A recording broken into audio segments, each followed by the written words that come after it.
Hello mga kabibig! Welcome back sa Timbang YouTube channel. Ito ang pinakamaingay ng YouTuber sa lahat ng YouTube. Ako si Kabibig, maglabag-labag na tao with evidence na ko yung mga nag-walk out ng mga senador, pwede palang ipa-aresto ng majority block. Naku, sana pina-aresto nyo. Oo, para yung mga nag-walk out ba, makatikim ng gante para mapahiya sila. Nag-walk out pala sila. Sabi nga ni ano ba yun, ni Meg Zubiri, strategy daw nila yun. Sabi pa ni Ping Lacson, scripted daw, drama lang daw yun. Yun pala, ang kanang ginawa, sana pinaaresto na lang para alam nila kung ano ang kailang kasalanan. In the same time, ako, hindi lang ginawa, ewan ko kabibig ko ito mga kadramahan ng mga ilang minority black senators ba, na para lang makuha ulit ang majority at magiging si Win Gatchalian ang Senate President, nagdrama, di ba? Kasi, remember kabibig, si Senator Amy Marcos ang unang nagpasabog ng isyo. That time, sirang-sira ang minority.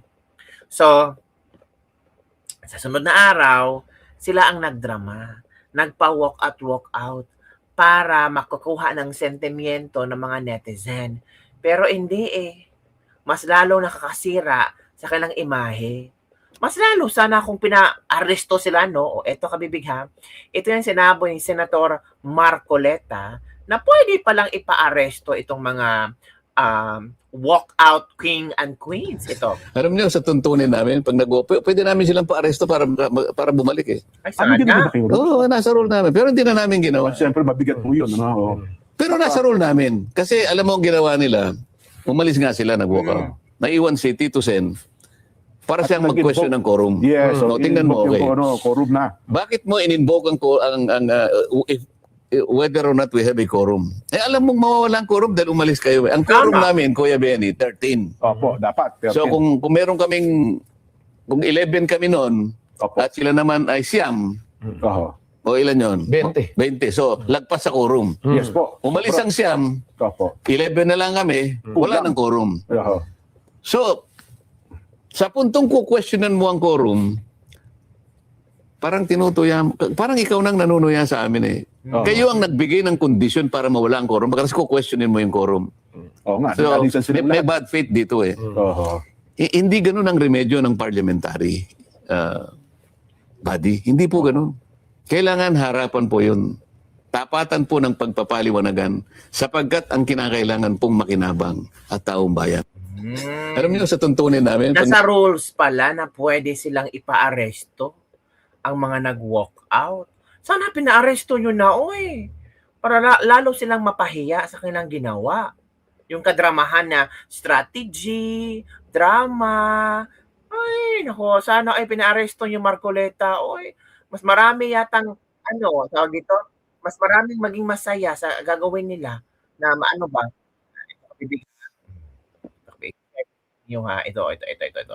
I-share ko sa inyo kung ito, nakita ko lang nga video at posible itong totoo na kung saan sino ang may totoong kumpas sa nangyaring drama. Ito kabibig. Nagsimula pa lang si Tito Soto as the Senate President and Panfilo Lacson as the Chair of the Senate Blue Ribbon Committee, ramdam na natin yung kumpas ng Pangulo, no?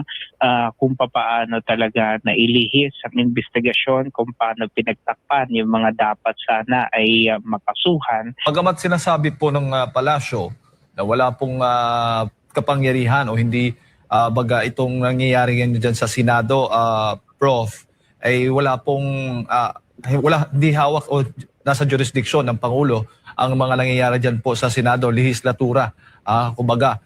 Pero kayo ba'y naniniwala na kahit papaano ay nai-impluwensyahan pa rin, may impluwensya pa rin, may baga basbas pa rin mula sa Pangulo ang mga nangyayaring tensyon dyan sa Senado?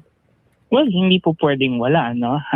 In fact, hindi lang ngayon sa mga nangyayari ngayon na may kita natin na may basbas niya ang mga pangyayari dito sa mataas na kapulungan. In fact, kahit pa yung nung nagsimula pa lang si Tito Soto as the Senate President and Panfilo Lacson as the Chair of the Senate Blue Ribbon Committee, ramdam na natin yung kumpas ng Pangulo, no? Kung paano talaga nailihis ang investigasyon, kung paano pinagtakpan yung mga dapat sana ay makasuhan at maimbestigahan. Lahat naman yun, I mean, let's not be hypocritical about it. I don't want to sound, no, na para bang hindi tayo nagiging totoo sa ating mga kababayan. Pero the truth is, talagang kinakailangang ilihis yung investigation because if they are not going to do that, talagang all roads will lead to Malacanang. And the President, kahit ano pang deny niya, kahit ano pang sabihin niya na hindi siya kabilang kasama dito, talaga namang tinutumbok pa rin siya ng lahat ng mga testimonya, lahat ng mga ebidensya. No? And syempre, kinakailangan niya talagang i-maneuver, no, yung Senado palihis doon sa investigation.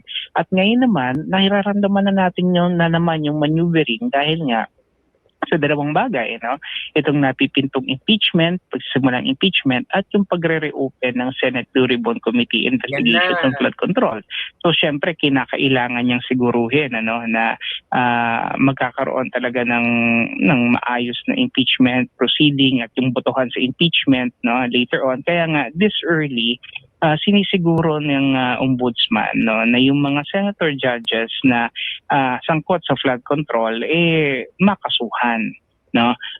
Syempre para nga hindi sila maka-attend sa plenary at para hindi sila eventually makaboto so that mas magiging madali para sa kanila yung makuha yung numero, no, ika nga.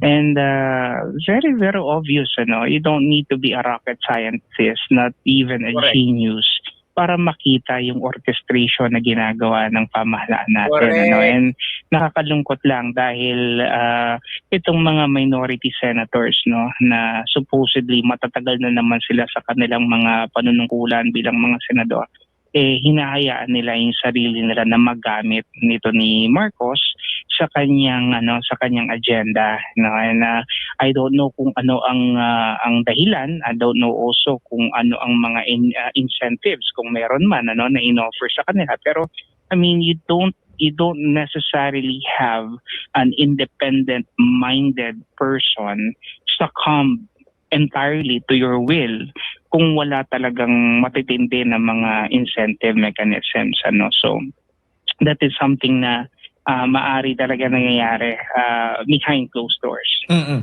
Ako kahit i-deny pa ni Marcos, may kumpasyon ka, bibig ko. Alata naman, ito ang komento ng ating mga netizen, Marcos declares a shadow martial law.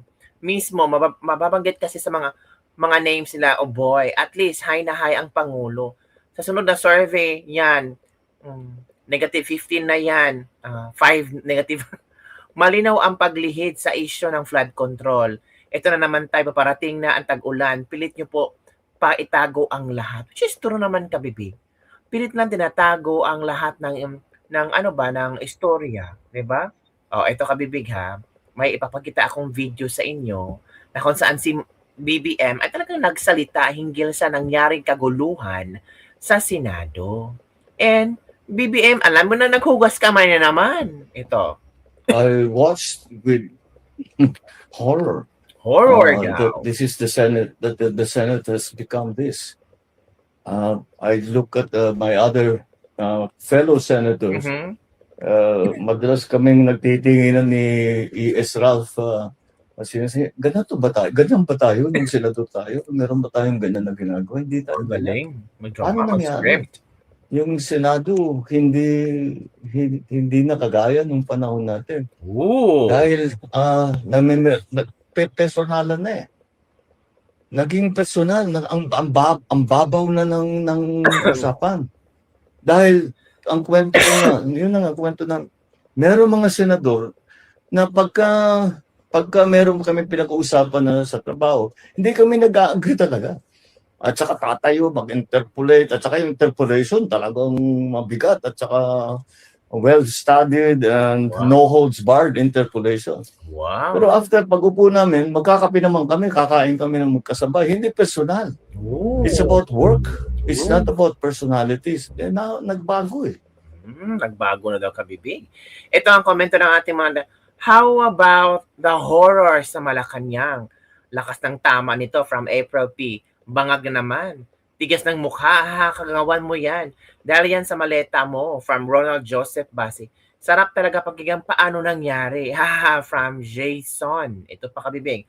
Dahil sa mga bata mo, pag si Bato, bawal hindi humarap. Pero nga, bata mo, pwede tumalikod. Because of you, kaya nagkalagan yan.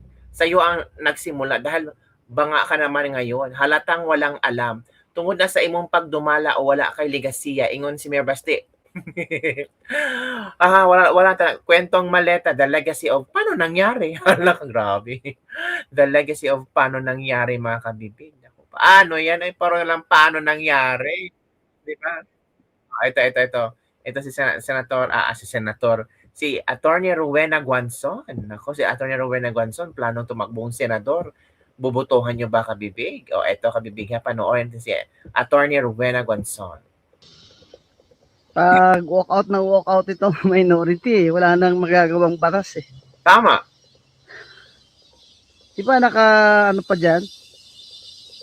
Nakatenga pa dyan yung bill na pinasa ng House of Representatives na suspend na muna yung collection ng VAT at excise tax sa fuel Oo nga, at sa kerosene at sa mga gasol. O hindi pa yata napapasa yun ng Senado eh. Daming trabaho. O di pag nag-walkout din sila, walkout, di dapat no work, no pay din. Sana. Saka mangyayari sa impeachment, di ba? Gustong-gusto nila mag-impeachment. Forthwith.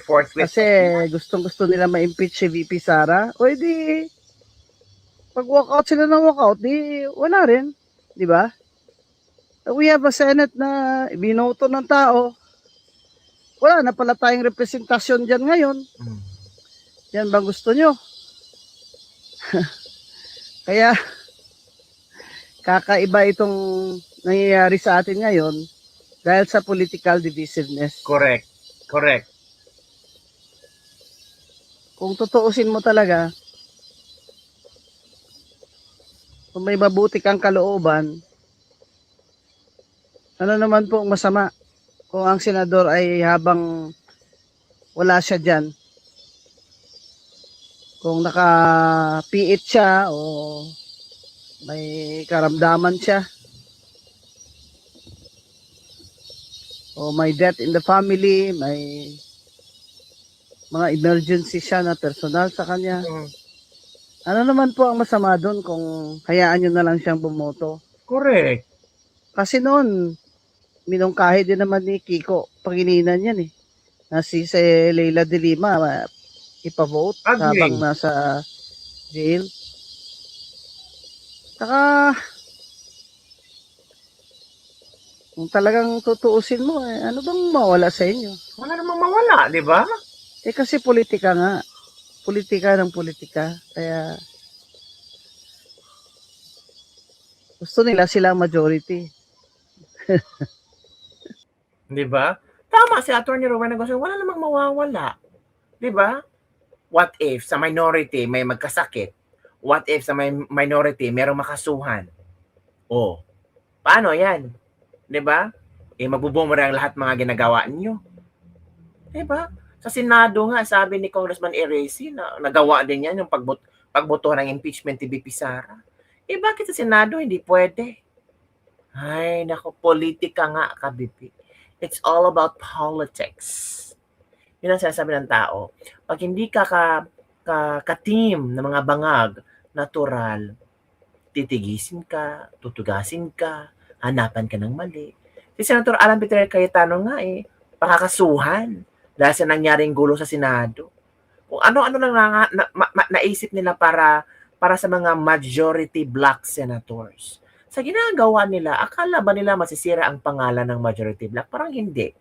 Parang mas lalong makikita ng mga tao na ay inaapi ang mga nasa Senado sa majority black. Ay, inaapi sila kasi baka tama ang mga majority black. Tingnan mo nga, kinasuhan ang yung tao, hindi. O, di ba? So, iba't iba kasi ang interpretasyon ng mga Pilipino. the more na dumok mo yung tao, the more na maaawa ang mga Pilipino at the more mag-create sila ng mga iba't ibang speculations na that will lead to maaawa sila sa majority black.